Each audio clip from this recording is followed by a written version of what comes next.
I'm Cape Joel, and this is Comic Smack, your weekly, daily, all the time, anytime comic show where I give you your fix of everything you need to know from the world of comic books and superheroes. And on today's show, we're taking a closer look at Deadpool and the Mercs for Money issue number 10, the penultimate issue in the Till Death Do Us Deadpool event. What'll happen next? Let's hop on in together and find out, shall we? Okay then, so as we join the comic, we get to see New York in the fallout of the Sandman weapon getting activated. Essentially, it put every human asleep in the entire city. The big joke being that while all the monsters wanted to put the humans to sleep, they didn't really have a plan for getting rid of all the sleeping humans that are now stopping up all the streets. If I take away nothing from this story, I think it will be how the monsters of the monster metropolis are ultimately pretty human. They just want to live and love and work. Heck, as we discover in this issue, the monsters even have their own hierarchies and prejudices. The vampires give all the other monsters a hard time, considering themselves to be cream of the crop in monster society. Keep all that in mind too, as it will be important later on. Now, the Mercs for Money got themselves knocked out in the previous issue, but Machine Man, being more machine than man, doesn't need to sleep, and he pretty much spends the majority of this issue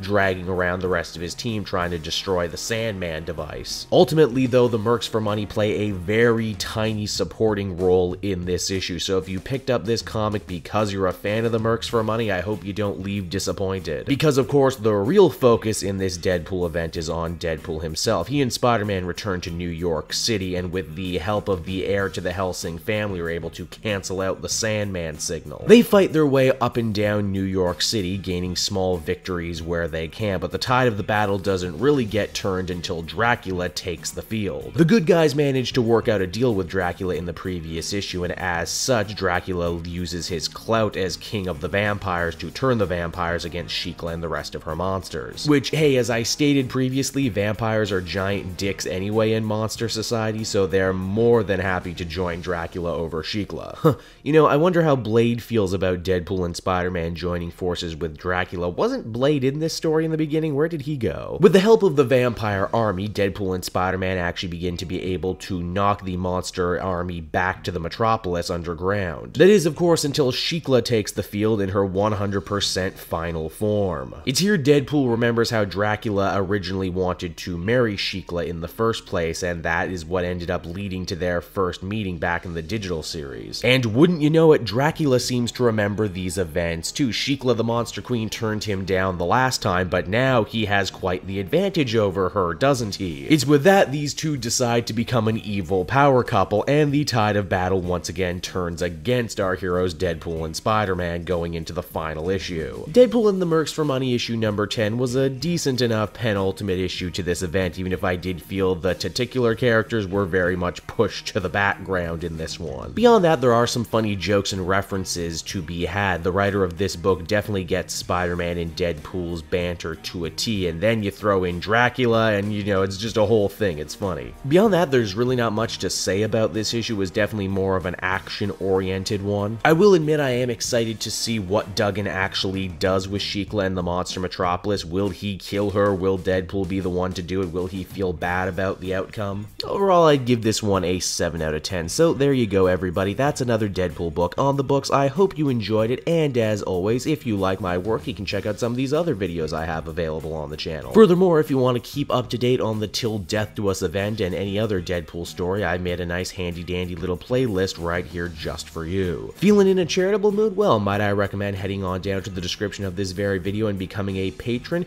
Patrons not only get to help me and the channel grow and expand, but they get exclusive videos before anybody else. Give it a little thought, why don't you? And until next time, I've been Cape Joel. Thank you so much for watching, and I will see you in another video. Bye-bye.